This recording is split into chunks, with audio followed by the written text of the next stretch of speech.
Okay, I found out something this morning and made a little contact, and here he is trying to find out what's going on. And what's your name? Ralph Currie. And you know that, Charles. And you are? Yeah.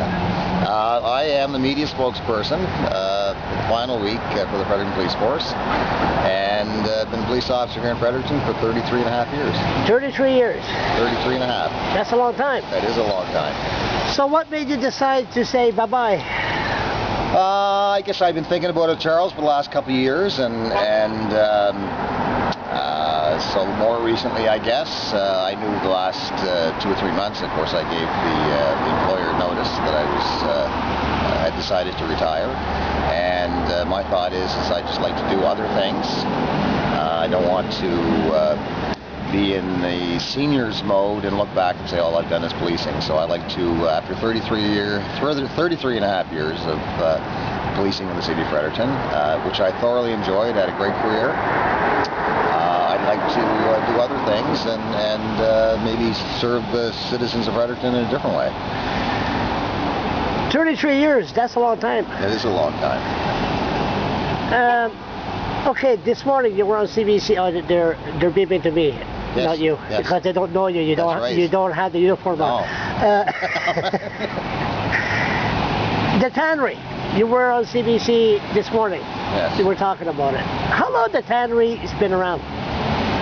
The clubs. Gee, for a long time, but we've been doing the foot patrol in the bar area, I guess, for a long time as well. I remember earlier years when we started. That's when the Rock and Rodeo was up on the other block of King Street. So it's been worse. Larger. It's been worse. Well, it's I don't know if it's worse.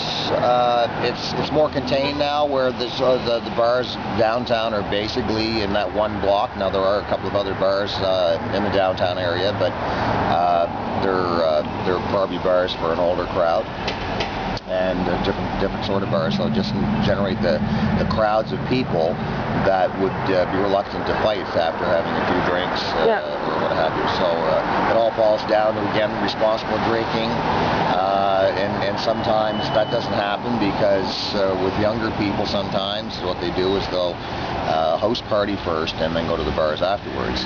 The crowds of people sometimes culminate fights, or cause of fights, whether in a crowd someone's nudged by someone else, and because they've got a few drinks in them or whatever, they're not as nice as they normally would be. So a few words are exchanged, and following a few words, sometimes you get physical confrontation. So but we went through the same thing when we were younger, but now there's no discipline. Yeah. I mean, they don't have no respect for the law officers or anybody else. Well, and I've seen a change there, absolutely, and there was bar fights. I mean, I did my on-the-job training in Nova Scotia and responded to many bar fights, and that was going back in the mid to late 70s. But when the police arrived, there was a certain element of respect. Respect, yeah. That I don't see as common nowadays. No. And of course, the police are restricted a little bit more on certain ways things can be handled. And young police officers are cognizant of that. No one wants to get in trouble. So it's a combination of many things, I guess. It's different. Yes, it is different. What was your first interview you ever granted your media scrum with the Fredericton Police Force? Do you remember? Well, I've been with the media and training section for 3 years. 3 years, yeah. So I started 3 years ago in June. Remember your first one? No, I don't. You don't? I don't remember the first one. I think it was a TV interview, actually. But maybe it was with you. I don't know. No. I only been around since 1 year. That's all. But you don't remember? No? I don't remember. No, and I know. When I first started, my partner, unfortunately, went on sick leave. I don't know if that was anything to do with me starting work with them or not, but I don't think it was. But I needed a little bit of training before I could go be expected to know how to respond to some media inquiries. So the day before my training, there was TV media wanting to do a little story on something, and I wasn't going to put myself in a position to do that without knowing what I was really facing or what to do. So I did have someone else do that interview, but I don't even know what that was about either. Is there some people in the media beside me you don't like to be interviewed, or you're not comfortable with? Did you say beside you? Beside me. I've never turned down an interview by your request.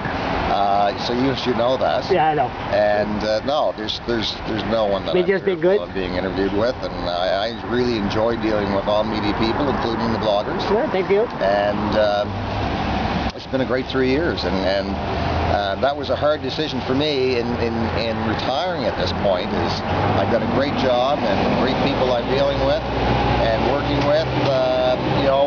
Why should I ever retire now? But you have to look at the big scope of things. And the big scope of things is 33 and a half years. Is a great career. I feel I'm still on top of things, so hopefully I am. And that's a good time to leave. And again, the biggest thing is I like to have the opportunity in my life to do some other things. And you're a public figure because your face is always on the news, so it's not like you're retiring in the normal fashion. A lot of people know you when you go on the street. Yeah. So I don't know whether that'll be good or bad, but hopefully it might be good. And it's nice at the beginning of the summer. It's to retire. I guess I do like to do a little bit of boating, and I'll do a little bit of travel in the summertime, and we'll wait and see what develops. And Pat Bonner's been doing it for St. John Police Force for about 100 years? He's been there for a long time. Pat's got, I don't know how many years, he probably wouldn't want me to mention, but he's 15, 20 at least, my God. But he enjoys it, and probably that's when he wants to. He'll retire and go to Florida or something, but, because I think Pat's much older than me, of course. Yeah, I know. I just won't tell him that. Yeah, I know. Every time I see him, I call him an old dinosaur. I know Pat for a long time. Who's going to take your place? Right now they have it within the police force. They have it advertised for a temporary position to be filled. That would mean someone would go there on a temporary basis, not full-time basis. And so that hasn't been selected yet. Now you don't speak le français, but the French reporters were nice to you. Yes. I wish I did speak French, but unfortunately that wasn't a call for me. We had one there. We had one, remember, from the north, from the Edmonton. What was his name? He was French, and he did the interview. Yes. For the Darcy West case. Yes. He did good. Yeah, he did very well. Good trainer. Yeah. He trained him. No, I mean, here with the Fredericton Police Force, we have many bilingual members, and we're always accommodating, of course, as we should be, to accommodate any public that we're dealing with that would prefer to speak in the second language. Last point, since you have good public relations skill, any chance for you going to work for Dan Bissière at the legislature? That's something that I'd have to discuss with Dan. I haven't seen Dan for a while, but everything's open for me, of course. I'm laughing here, just for the record. I think you would be great. I mean, a good personality, and I know. Well, I'm certainly too young not to do anything, so I'm going to have to do something, and so we'll just leave that open. And I'm looking forward to retirement. Friday's probably going to be a sad day to leave the establishment where I've worked for 33 and a half years. But I'm looking forward to it, and we'll certainly stay in contact with my colleagues. And you did good. You gave me a tour last summer or 2 summers ago, was it? About the downtown district, the downtown club, the walking beat. That was good. I think you'll be great. Good luck. Thank you, Charles. You'll be all right, and thank you very much. All right, thanks.